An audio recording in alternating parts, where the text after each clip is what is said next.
Hi friends, இன்றைக்கி நம்ம என்ன வீடியோ பார்க்க போகிறோம் அப்படின்னு சொன்னால் நெய் பாலில் இருந்து எப்படி எடுக்கிறது அப்படின்னு சொல்லி நம்ம இன்றைக்கி பார்க்க போகிறோம். ஸோ ஃபர்ஸ்ட் நம்ம என்ன பண்ணோம் அப்படின்னு சொன்னால், இங்கே வந்து நாங்கள் எப்போதுமே ஒரு 1.5 லிட்டர் பால் வாங்குவோம்.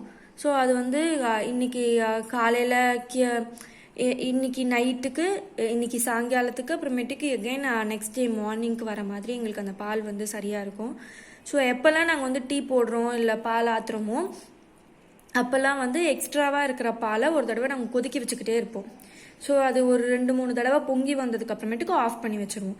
எங்களுக்கு தேவையான பால் நாங்கள் எடுத்துகிட்டு அதுக்கப்புறமேட்டுக்கு செப்பரேட்டாக இதை ஒரு தடவை வேற கொதிக்க வச்சுட்ருப்போம்.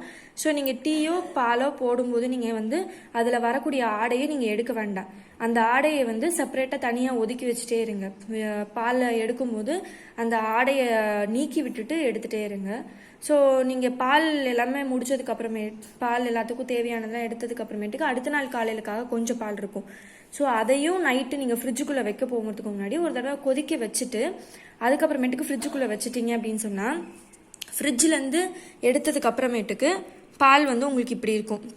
ஸோ மேலாகவே உங்களுக்கு தேவையான ஆடைலாம் இருக்கும். ஸோ இப்போ என்ன பண்ணுன்னா, இதை இந்த மாதிரி ஒரு அரிக்கரண்டி மாதிரி ஏதாவது உங்கள் வீட்டில் இருந்துச்சு அப்படின்னு சொன்னால், அந்த மாதிரியான கரண்டியை வச்சுட்டு இப்படி நீங்கள் எடுத்திங்கனாலே உங்களுக்கு அதில் இருக்கக்கூடிய ஆடை அதெல்லாம் வந்துடும். ஸோ அதை எடுத்து இன்னொரு பவுலில் ட்ரான்ஸ்ஃபர் பண்ணிடுங்க. ஸோ டெய்லி இந்த மாதிரி கொஞ்சம் கொஞ்சம் நீங்கள் எடுத்துகிட்டே வந்தீங்க அப்படின்னு சொன்னால் உங்களுக்கு வந்து நிறையா ஆடை சேர ஆரம்பிக்கும். இந்த மாதிரி கொஞ்சம் கொஞ்சமாக நான் வந்து என்ன பண்ணுறேன்னா, டெய்லிக்கும் என்னோடய பாலில் நெக்ஸ்ட் டே மார்னிங் தான் எடுக்கணும். ஸோ நெக்ஸ்ட் டே மார்னிங் எடுக்கும்போது நிறையா தடவை நாங்கள் பாலை வந்து சூட் பண்ணியிருக்கிறனால நம்மளுக்கு ஆடை வந்து நல்லா திக்காக வரும். ஸோ இங்கே பாருங்கள், ஆடை வந்து நல்லா திக்காக இருக்கா. ஸோ இப்படி நீங்கள் பண்ணிவிட்டு இது மாதிரி டெய்லிக்கும் இந்த மாதிரி நீங்கள் எடுத்து வச்சுக்கோங்க. ஸோ டெய்லி எடுத்துகிட்டு நீங்கள் ஃப்ரிட்ஜுக்குள்ளே ப்ளேஸ் பண்ணிடணும். ஸோ இந்த மாதிரி நான் நிறையா வாரம் எடுத்த என்கிட்ட ஆடை இருக்குது. ஸோ எடுத்த ஆடையை நான் என்ன பண்ணியிருப்பேன் அப்படின்னு சொன்னால், ஃப்ரிட்ஜுக்குள்ளே வச்சுட்டு எப்போ நான் அடிக்க போகிறேனோ, விச் மீன்ஸ் வெண்ணெய் எடுக்கணுமோ அப்போ மட்டும் தனியாக எடுத்து அடிச்சுப்பேன். ஸோ அது வரைக்கும் நம்ம என்ன பண்ணணும்னா ஆடையை எடுத்து நம்ம ஃப்ரிட்ஜுக்குள்ளே வச்சிடணும். ஸோ இதுதான் நம்ம வந்து இப்போ ஒரு வாரத்துக்கு நான் எடுத்து வச்ச வெண்ணெய். இதுதான், இதை நான் ஃப்ரிட்ஜுக்குள்ளே வச்சுட்டு இப்போ அந்த வெண்ணெயை நான் வந்து வேற ஒரு பாத்திரத்துலேருந்து எடுத்து இப்போ வேற ஒரு பாத்திரத்தில் உங்களுக்கு நான் வச்சுருக்கேன். இப்போ சப்போஸ் நீங்கள் வந்து இன்னைக்கு காலையில் நீங்கள் அடிக்க போகிறீங்க அப்படின்னு சொன்னால், நாள் நைட்டே அந்த ஃப்ரிட்ஜுக்குள்ளே எடுத்து வச்சுருந்த வெண்ணெயில் நீங்கள் என்ன பண்ணுங்கள், ஒரு கொஞ்சோண்டு தயிர் மட்டும் ஆட் பண்ணி அதை செட் பண்ணி வச்சுருங்க. காலையில் நீங்கள் வெண்ணெய் அடிக்க ஆரம்பிக்கலாம். இப்போதைக்கு நான் என்ன பண்ணியிருக்கேன்னா, ஜஸ்ட் இந்த வெண்ணெயை எடுத்து ஒரு பாத்திரத்தில் உங்களுக்கு டெமோக்காக நான் எடுத்து வச்சிருக்கிறேன். வேற ஒன்றும் நம்ம இப்போதைக்கு பண்ணல. ஸோ இதை நெக்ஸ்ட் நம்ம என்ன பண்ணலாம் அப்படின்னு சொல்லி பார்க்கலாம். வெண்ணெய் எப்படி ரெடி பண்ணுறதுன்னு பார்க்கலாம்.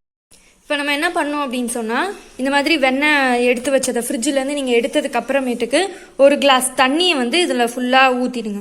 ஓகே, எவ்வளோ கொள்ளுதோ அவ்வளோ நம்ம ஒரு கிளாஸ் தண்ணியை நம்ம இங்கே வந்து ஃபுல்லாக ஊற்றிட்டோம். இதை ஊற்றிட்டு நம்ம என்ன பண்ணோம் அப்படின்னு சொன்னால், மிக்சியில் போட்டு அடிக்கணும். ஸோ அந்த தண்ணியோடு அப்படியே ஊற்றி இந்த வெண்ணெயை வந்து மிக்சியோடு அடிக்கணும். ஸோ இதை அடிச்சுட்டு உங்களுக்கு நான் எப்படி இருக்குன்னு காட்டுறேன். இப்போ பார்த்தீங்கன்னா நான் மிக்சியில் போட்டு அடிச்சுட்டு இப்போ எடுத்துகிட்டு வந்த வெண்ணெய். இப்போ பாருங்கள், நீங்கள் தண்ணி தான் ஊற்றிருப்பீங்க, இது எல்லாமே வந்து மோராக மாறி இருக்கும். வெளியில் தனியாக இந்த மாதிரி செப்பரேட்டாக நம்மளோட வெண்ணெய் மட்டும் வந்திருக்கும். ஸோ இந்த மாதிரி உங்ககிட்ட அரிக்கிற மாதிரி கரண்டி எதுவும் இருந்துச்சு அப்படின்னு சொன்னால் அந்த கரண்டியை வச்சு அரிச்சு எடுத்துக்கோங்க. சாதா கரண்டி இருந்தால் கூட ஓகே தான். ஆனால் கொஞ்சம் இந்த மாதிரி கரண்டினா எக்ஸ்ட்ராவாக இருக்கிற தண்ணியெல்லாம் நல்லா வடிஞ்சிரும். ஸோ முடிஞ்ச அளவுக்கு தண்ணி இல்லாமல் நீங்கள் எடுக்க பாருங்கள். ஸோ இது மாதிரி நான் எடுத்துகிட்டு இது மாதிரி வெண்ணெய் மட்டும் தனியாக வரும். ஸோ அதை நான் வேறு ஒரு பவுலுக்கு நான் ட்ரான்ஸ்ஃபர் பண்ணிடுறேன்.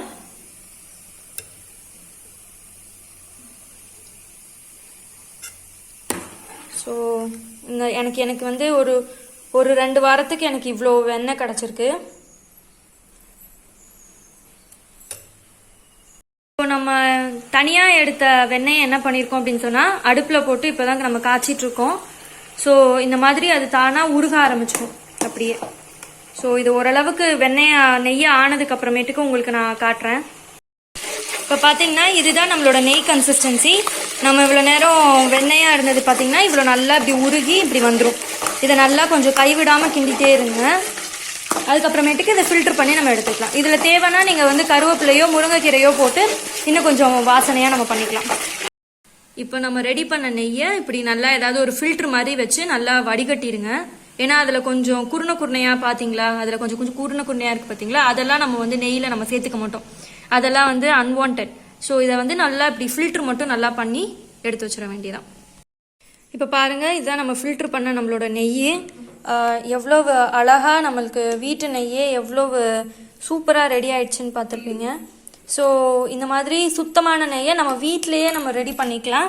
ஸோ இந்த மாதிரி வீடியோஸ் நான் நிறையா போட்டுகிட்டே இருப்பேன், நீங்களும் பார்த்துட்டே இருங்க. Until then it's tata bye from you. எங்கள் வீடியோஸை கண்டிப்பாக லைக் பண்ணுங்கள், ஷேர் பண்ணுங்கள், கமெண்ட் பண்ணுங்கள்.